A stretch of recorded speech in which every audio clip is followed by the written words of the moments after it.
Hey guys, this is James from TeaDB bringing you another Inbetweenisode. So today I am bringing on a raw Pu'erh.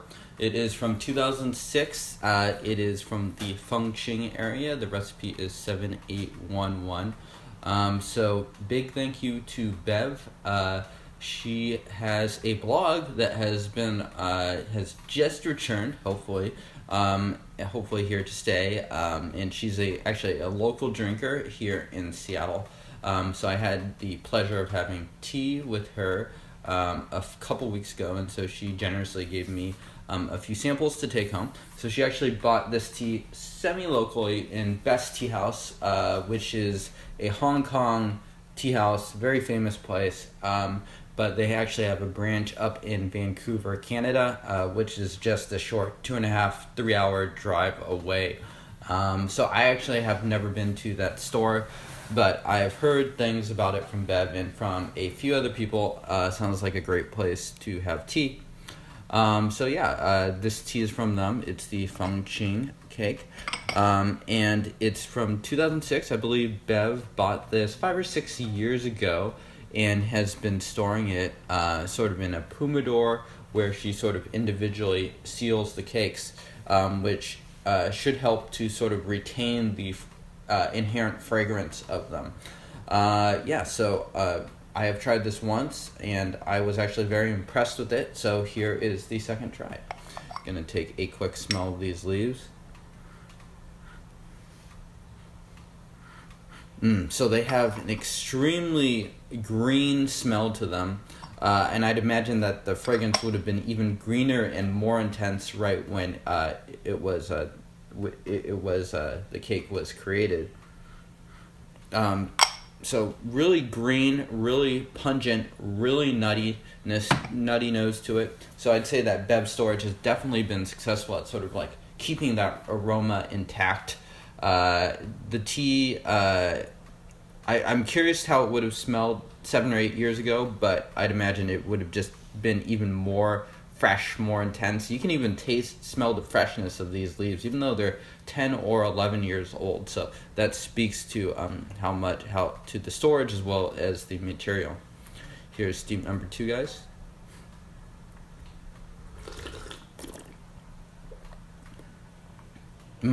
That is very tasty. So sort of initially you don't sort of get the bitterness. You get sort of like this soft, oily feel very quickly, and then the bitterness hits, and then sort of the liquid goes towards the back of your mouth. And if you've had a couple tippy teas before, White Tea's 2001 Big Red Mark cake, which is pretty much just a tippy production, has a sort of similar mouthfeel to that. This is considerably greener, and I think it's also considerably better in just the quality of the material. And this is a very early spring production, supposedly. So we're looking at some very small leaves in here. So it's important, I think, for teas like this early on to keep the infusions pretty short, because you're going to get a lot of surface area with those leaves.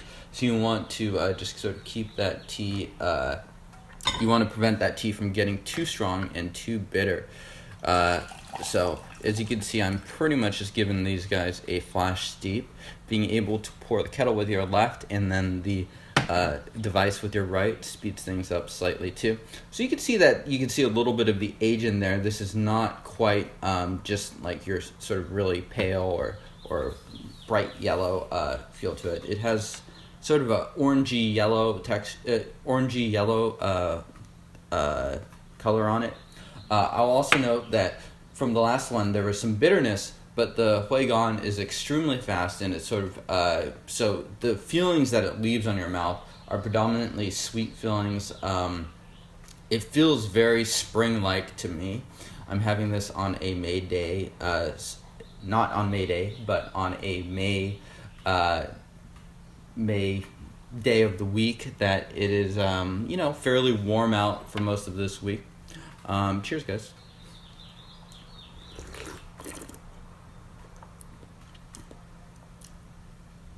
So it's a bit thicker. I'd say it even has a bit of herbal pungentness to it.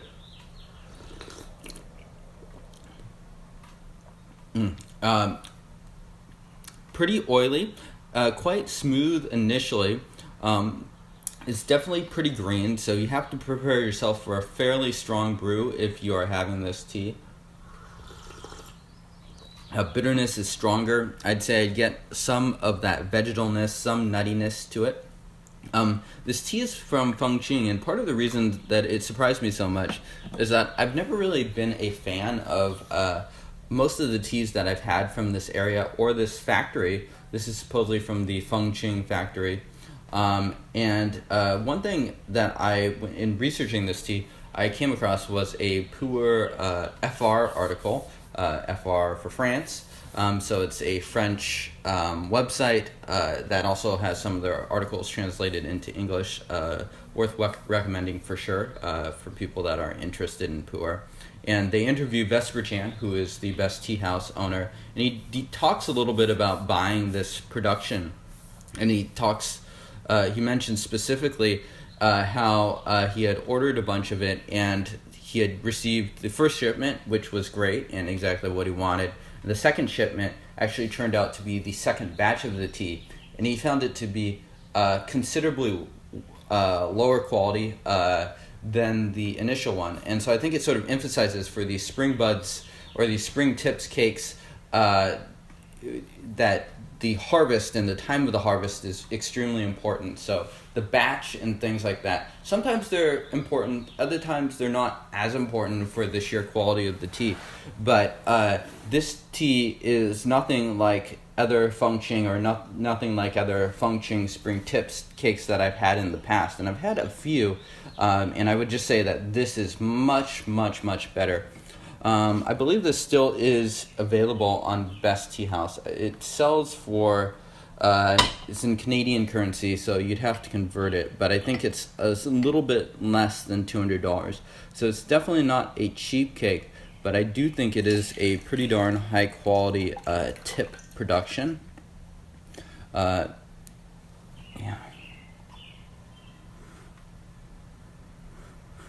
I'd say the aroma is simplifying a little bit. It's losing a little bit of its pungentness.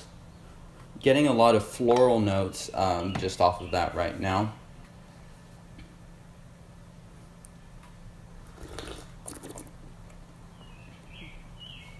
So just building on the previous infusion, even stronger. The bitterness is more up front now, more herbalness as well. And the mouthfeel is just really nice. Pretty strong tea. I can feel a lot of energy coming off of it. I'm starting to sweat. Part of that is probably just the sheer caffeine of something like these tips. These productions just hit very fast.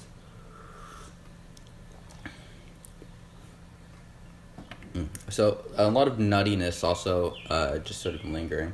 And I should slow down my brews a little bit to avoid messing myself up too badly from this tea.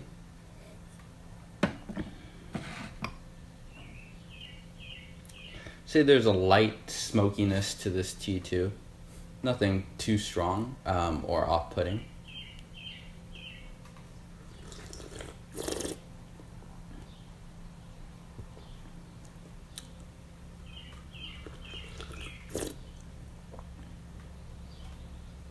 Nutty, floral. If I were to redo this session again, I think I'd pull a little bit of tea leaves out of the Shibo, and I would probably add them maybe a little bit later into the session. This tea is getting pretty darn strong.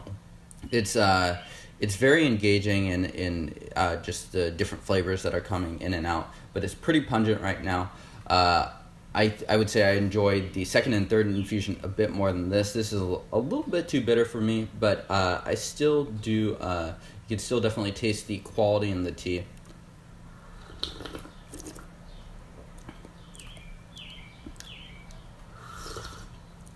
More woody tones coming into it, so sort of a more simple floral woodiness going on right now. And yeah, I think that just wraps up this In-Betweenisode. Big thank you to Bev for providing this sample. You can also go check out her notes at listeningtoleaves.blogspot.com.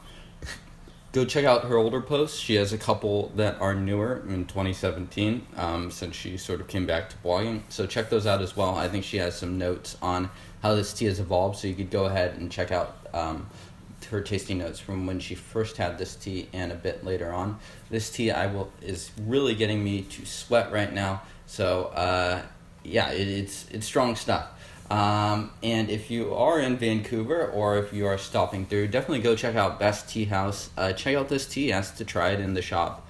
I definitely recommend it. I think if you have not experienced a very premium spring tips cake, then this will potentially be a very interesting and unique and new experience for you.